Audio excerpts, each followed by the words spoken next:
61 ہجری میں واقع کربلا، 95 ہجری میں آپ کی شہادت ہوئی، 24 محرم 95 ہجری۔ اب 61 سے 95 تک وہ حیات ہیں اور وہ رو رہے ہیں، گریا اتنا کہ غلام کہتا ہے کب تک روئیے گا؟ تو رو کر کا تو نے انصاف نہیں کیا۔ یعقوب کا ایک کھو گیا تھا تو اتنا روئے کہ آنکھیں پھوڑ لی اور دیدے بہ گئے، میرے تو سامنے 18 یوسف مار ڈالے گئے جن کا روئے زمین پر جواب نہیں تھا، حسن میں، علم میں، ادب میں، اخلاقیات میں، عظمت میں، شجاعت میں۔ ایسے 18 جوان اور ایسے تو 72 شہداء اور پورا خاندان۔ تو سید سجاد گریا سے بھی معجزہ دکھایا، یعنی اپنے گریا کو معجزہ بنا دیا۔ علم معجزہ، گریا معجزہ، کردار معجزہ، صورت معجزہ، سیرت معجزہ۔ اب خاندان کو دوبارہ بلند کرنا ہے اور وسعت دینی ہے، بچوں کی پرورش کرنا ہے، انتظار کرنا ہے یہ جوان ہو جائیں، گھوڑے پہ بیٹھنے لگے، تلوار چلانا آ جائے۔ تو ایک ایک بیٹا تلوار کا ایسا ماہر تھا سید سجاد کا جیسے علی خیبر میں تلوار۔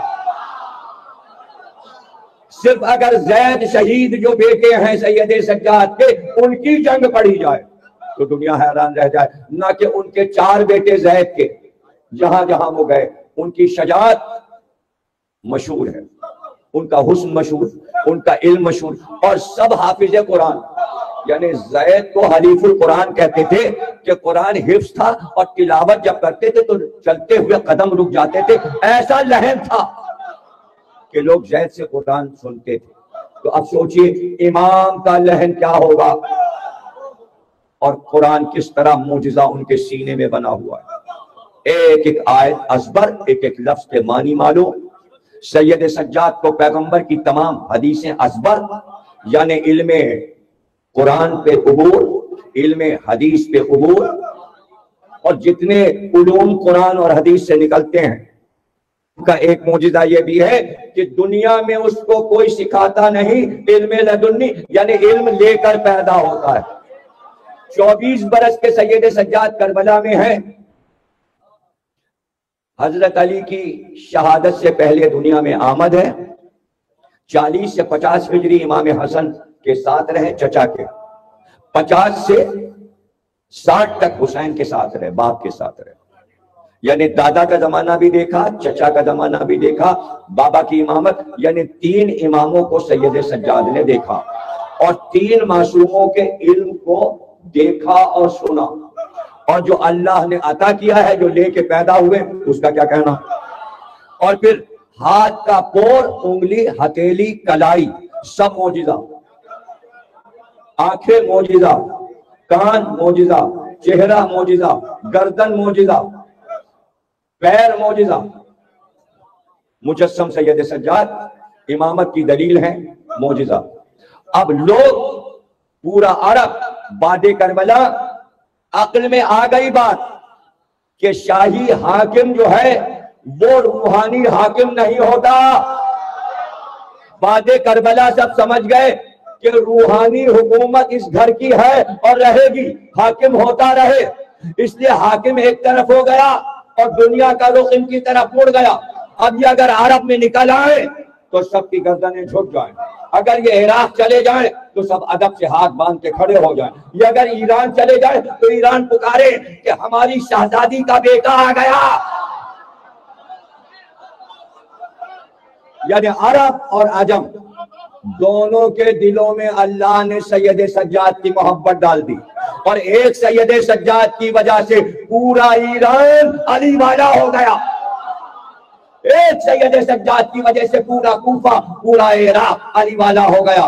اور عرب والوں میں، مکے والوں میں، خانہ کعبہ میں، مدینے میں جہاں جاتے ہیں ہزاروں لوگ کھڑے ہو جاتے ہیں زیارت کرنے کے، گوشہ نشین ہے اپنی جگہ، لیکن ہر سال حج کے لیے نکلتے ہیں۔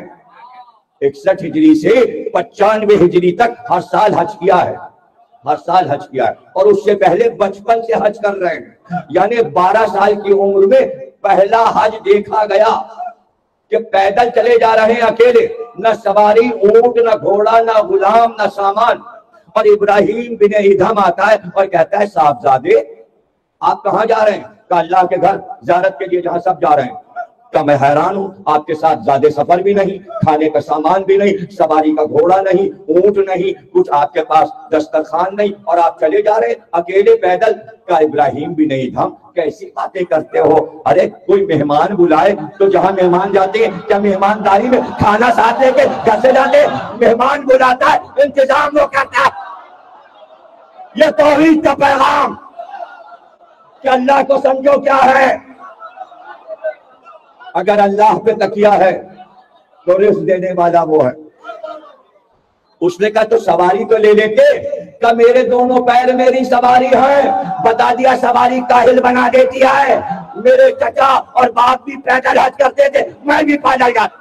آج تو کوئی پیدل حج کر کے تو دکھا دے. ہوائی جہازوں پہ بیٹھ کے جاتے ہیں، سمجھتے ہیں حج ہو گیا.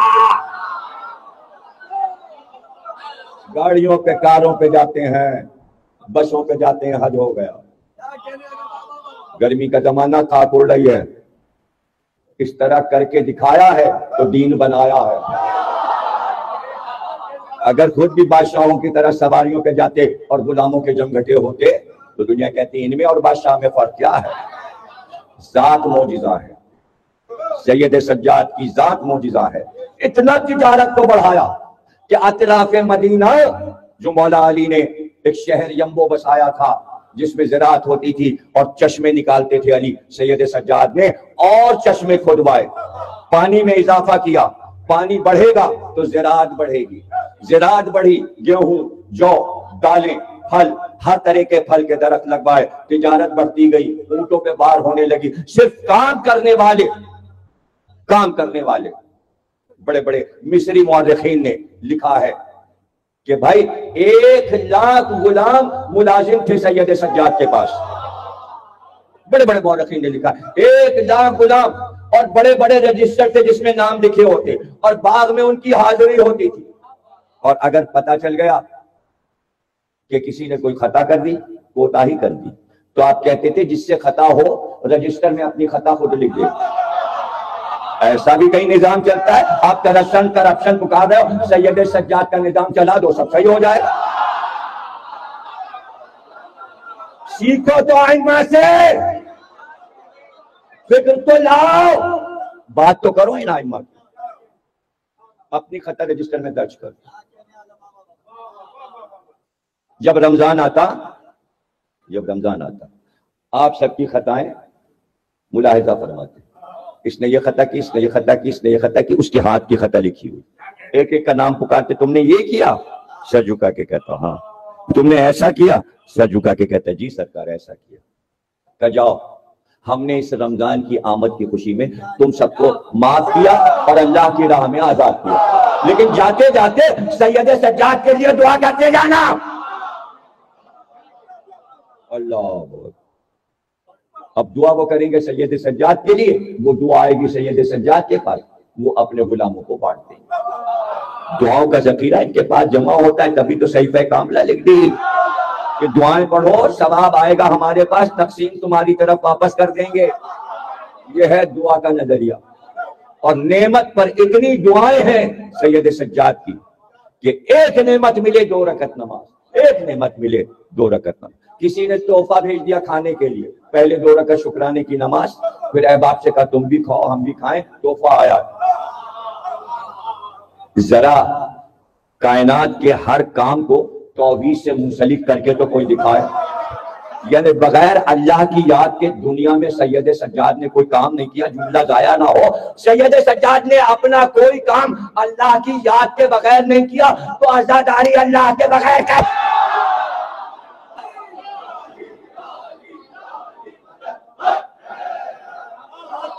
قبولیت میں دیر نہ ہو. اب میرے بچے، ان بچوں کو سمجھا دیں جو بحثوں میں لگے رہتے ہو نہ ہو نہ کوشش کرو جلدی. بحث میں تو دیر ہو جائے گی. یہ تو لکھنؤ میں ہوتا تھا پہلے آپ چلیے پہلے آپ, گاڑی چھوٹ جاتی تھی. اب تو یہ کرو پہلے ہم تاکہ جلدی سے سوار ہو جاؤ. ارے ولایت علی میں کہو ہم پہلے ہیں, دیر نہ لگا تو اتنے پیچھے رہ جاؤ کہ قافلہ آگے نکل جائے. غدیر کا قافلہ تیزی میں ہے, جا رہا ہے, وقت بہت تیزی سے جا رہا ہے, وقت نہ لگاؤ سوچنے میں. کسی نے کہا کہ رسول اللہ نے فرمایا جس کی ولادت نجاست ہوتی ہے وہ وہی شک کرتا ہے ولایت علی میں. مولانا صاحب نے حدیث پڑھی, لوگوں سے سنا, بڑے بڑے علماء نے ان کا یہ صحیح حدیث ہے, مستند حدیث ہے, سب نے لکھا, شیعہ نے لکھا, سنی لکھا, سب نے لکھا. اور شاعری میں بھی آئی, حافظ شیرازی اور سعدی اور سارے شعراء وفائی اور ثنائی سب نے نظم کیا, غالب نے بھی نظم کیا, میر حسن نے بھی. اس حدیث کو سب نے نظم کیا ہے اپنے اپنی شاعری میں. یہ بہت مشہور حدیث. انہوں نے کہا اچھا. گھر میں بیٹھے, اولاد نہیں تھی, کہنے لگے میں تجربہ کروں. چپکے سے گئے ایک جگہ اور جا کے بچہ کہیں سے لے آئے اور بیوی سے کہا اس کو پال لو. میں نے گود لے لیا. بچے کو اس کو بتانا نہیں کہ یہ گود لیا, یہ کہنا سگا باپ میں سگا باپ. پلتا رہا. اس کا جب بڑا ہوگا ان کا بیٹا میں چاہتا ہوں تجھے عالم بناؤں اور تو علم حاصل کر. بڑا علم حاصل کیا اور اس کے بعد اتفاق ایسا کہ بخار بہت تیز آیا اور عین جوانی 24-25 سال کی عمر میں رخصتی کا وقت آ گیا. باپ بیٹھا سر دبا رہا تھا بیٹے کا, کہنے لگا بیٹا اب تو ایسا یقین ہو چلا ہے کہ تمہارا یہ آخری وقت ہے, ہچکیاں آ رہی ہیں, کہاں تو کلمہ پڑھا دیجئے. کہ پڑھو لا الہ الا اللہ, پڑھا. کہو محمد رسول اللہ, محمد رسول اللہ. بیٹا کہو علی ولی اللہ. کہا بابا یہاں ذرا ٹھہریے, میں اچھا ہو جاؤں تو پھر میں دوبارہ ریسرچ کروں گا کہ یہ حق ہے کہ نہیں. یہ کہہ رہا تھا کہ آخری ہچکی آئی اور کہا جا میں نے تجھے پایا اسی لیے تھا تاکہ میں تجربہ کر سکوں. آج میرا تجربہ پورا ہو. تو بھائی اپنے بچوں کو پاکیزہ رکھیے, طاہر رکھیے. سید سجاد نے صرف عزاداری نہیں سکھائی, ولایت علی بھی سکھائی. صحیفہ کاملہ کو پڑھیے, دعاؤں کو پڑھیے, امام کے واقعات کو دیکھیے. یہ ہاتھ ہتھکڑی ہے, ہتھکڑیاں کس کی راہ میں؟ اب ہاتھ معجزہ ہیں. آدم کا ہاتھ معجزہ, نوح کا ہاتھ معجزہ, داؤد کا ہاتھ معجزہ, سلیمان کا ہاتھ معجزہ, سرکار دو عالم کا ہاتھ معجزہ. ایسا کہ اشارہ ہو سورج پلٹے, اشارہ ہو تارا اترے, اشارہ ہو چاند ٹوٹے, دونوں ہاتھ معجزہ. اب علی کے دونوں ہاتھ معجزہ, ہاتھ پہ خیبر, پیر ہوا پہ, علی کے پیر بھی معجزہ, علی کے ہاتھ بھی معجزہ. در میں 2 انگلیاں ڈالیں پورا در اکھڑ گئے. ذوالفقار چلے تو مرحب کو بھی مارے, انتر کو بھی, یاسر کو بھی. یوں چلے تلوار, ہاتھ بھی معجزہ. تو علی کے ہاتھ معجزہ, تو حسن کے ہاتھ معجزہ, تو حسین کے ہاتھ معجزہ. اب جو ذوالفقار کربلا میں حسین کے ہاتھ سے چلی تو پوچھتے کے پوچھتے لگ گئے. اور اب سید سجاد کے ہاتھ معجزہ. بلخ افغانستان کا ایک شہر ہے, وہاں سے ایک چاہنے والا صحابی آیا کرتا تھا, ہر سال آتا تھا اور اتنے تحفے لے کے آتا. جب چلتا تو تحفے رکھ لیتا. ایک بار بیوی نے کہا جب جاتا ہے تحفے اتنے لے کے جاتا ہے, ارے کبھی انہوں نے تجھے کچھ دیا؟ کہنا ایسی بات نہ کر, وہ دنیا پہ حجت ہیں, وہ امام ہیں, یہ بات وہ سن لیں گے تو شرمندگی ہوگی, ایسی بات نہ کر. آ گیا, تحفے پیش کیے اور امام نے کھانا لگوایا. سب نے کھانا کھایا, دسترخوان بڑھا دیا گیا. بلخی کہنے لگا ہاتھ میں دھلاؤں آقا؟ کا ڈال دے پانی. امام نے دونوں ہاتھ دھونے شروع کیے, اس نے آفتابے سے پانی ڈالنا شروع کیا. کشت میں پانی گر رہا تھا. جب ہاتھ دھوتے دھوتے کہا بلخی کشت میں کیا ہے؟ کہا پانی. کا غور سے دیکھ, یاقوت ہیں یاقوت.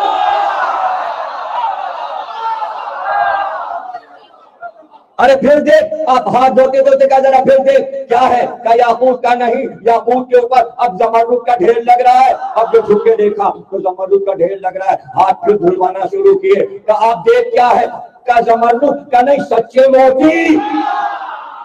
لے جائیے اپنی بیوی کو دے دینا. تو اب جو ہاتھ ہتھکڑی میں رہے ان میں یہ اثر ہے کہ یہ ہاتھ دھلے تو زمرد یاقوت سچے موتی بنے. یہ بھی بتا دیا کہ حکومت کیا حقیقت ہے, ہاتھ کا محل دولت ہے. گیا گھر اور کہا نہ کہتا تھا میں, دیکھ کیا کیا عطا کر دیا. بس یہ سنتے ہی رونے لگی کہ اس سال تو میں بھی ساتھ چلوں. میں بھی ساتھ چلوں گی۔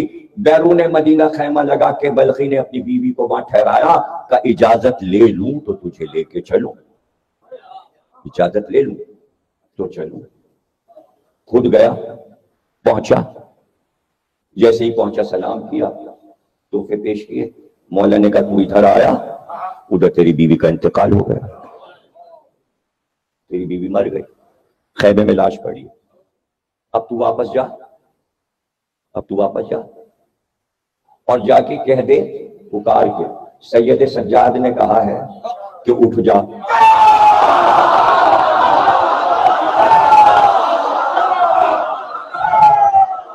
اور اس کو لے کے آ جا خدمت میں۔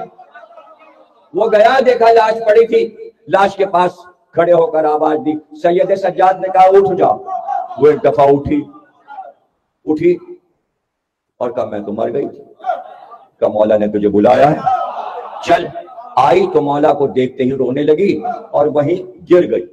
اب میں یہ تو نہیں کہوں گا کہ سجدے میں گر گئی، گر گئی منہ کے بل گر گئی، بہت سے لوگ منہ کے بل میدان میں گر جاتے ہیں، کیا پریشانی، گر گئی، جو بھی انکساری ہو گر گئی، رونے لگی۔ امام نے کہا کیا ہوا تیرے ساتھ، کیا ہوا؟ کہ ملک الموت روح لے کر چلے، جیسے ہی لے کر چلے مردہ ادھر رہ گیا اور میری روح لے کر چلے، راستے میں آپ آئے، اس کی روح واپس آیا۔ جیسے ہی قافلہ باب استاد سے داخل ہوا، سب سے آگے سید سجاد تھے اور دروازے پہ استقبال کے لیے یزید کا بیٹا کھڑا ہوا تھا، بڑا بیٹا، اور نوبت بجنا شروع ہوئی۔ یزید کے نوبت کھانے کے باجے بجنا شروع ہوئے اور وہ شور تھا کہ کان پڑی آواز نہیں سنائی دے رہی تھی۔ ایک بار یزید کے بیٹے نے سید سجاد سے کہا دیکھا یہ میرے باپ کی نوبت ہے، یہ میرے باپ کی نوبت ہے۔ امام چپ رہے، امام چپ رہے، اور پھر وہ وقت آیا کہ مؤذن نے اذان دی۔ جیسے اس نے کہا اللہ اکبر، اور جب کہہ چکا 4 بار، پھر کہا محمد الرسول اللہ، تو آپ مڑے یزید کے بیٹے کی طرف، کہا وہ تیرے باپ کی نوبت تھی، یہ میرے باپ کی نوبت۔ اور پھر فرمایا، جملہ سن لو تو نعرہ لگائے، پھر فرمایا کہ تیرے باپ کی نوبت میرے باپ کی نوبت کی وجہ سے خاموش ہو گئے۔ اور اب وہ بس کیا سخت گھڑی تھی کہ یزید کے سامنے بیبیاں رسن بستہ کھڑی تھی۔ ارے بیبیاں تو رسن بستہ تھی لیکن سکینہ کے گلے میں بچہ جملے کی زحمت ہے، بہت مبدت کے ساتھ آپ سنتے ہیں اشرا، ہم آپ کے بڑے شکر گزار ہیں، فضائل اور مصائب سب روزانہ پابندی سے سماعت فرماتے ہیں۔ چند جملے سن لیجئے۔ سید سجاد کے لیے بڑی مشکل گھڑی تھی کہ جب بہن حسرت سے بھائی کو دیکھتی تھی، گلا دکھ رہا ہے، کان زخمی ہے، گوشوارے نوچے گئے، گلا زخمی، کان زخمی، سونے کے تشت میں سر حسین پیش کیا گیا۔ یزید کے ہاتھ میں چھڑی تھی، اس پہ جو کپڑا پڑا تھا چھڑی سے اس کپڑے کو ہٹایا، سر نظر آیا۔ سید سجاد فرماتے ہیں، ان کا قول ہے کہ جب میں نے بعد کربلا پہلی بار بابا کا سر تشت میں دیکھا، گردن کٹی ہوئی، اس کے بعد سے میں نے بکرے کا سر گوشت میں اپنے سامنے لانا منع کر دیا، میرے سامنے گوشت بند کا سر نہ لانا، گوشت بند کا سر کوئی امام کے سامنے نہیں لاتا۔ اللہ اکبر، کیا گزری ہوگی سید سجاد۔ اور بس وہی گھڑی تھی کہ جیسے ہی سر سے کپڑا ہٹا، یزید نے سب سے پہلے سکینہ کو مخاطب کیا، کہ تو حسین کی بیٹی سکینہ ہے؟ کہاں میں اپنے بابا کی چہیتی بیٹی ہوں، کہ بڑی محبت کرتے تھے حسین تجھ سے، سننے میں آیا شمر بتاتا ہے تیرا باپ تجھے بہت چاہتا تھا، سکینہ تب جانوں کہ تیرا باپ تجھے چاہتا تھا، تو آواز دے حسین تو، اور حسین آئے۔ ایک بار سکینہ نے پٹا دامن اٹھایا کہ بابا سکینہ کی محبت کا امتحان، سر بلند ہوا، سکینہ کے دامن میں آیا، سکینہ نے منہ پہ منہ رکھا کہ بابا کان زخمی، منہ پر تماچے،